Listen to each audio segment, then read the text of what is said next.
بسم اللہ الرحمن الرحیم۔ السلام علیکم۔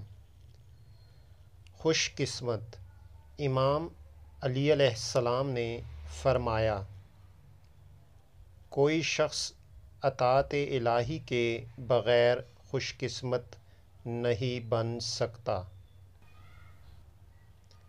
بد قسمت نہ ہی کوئی شخص اللہ کی نافرمانی کے بغیر بد قسمت ہو سکتا ہے۔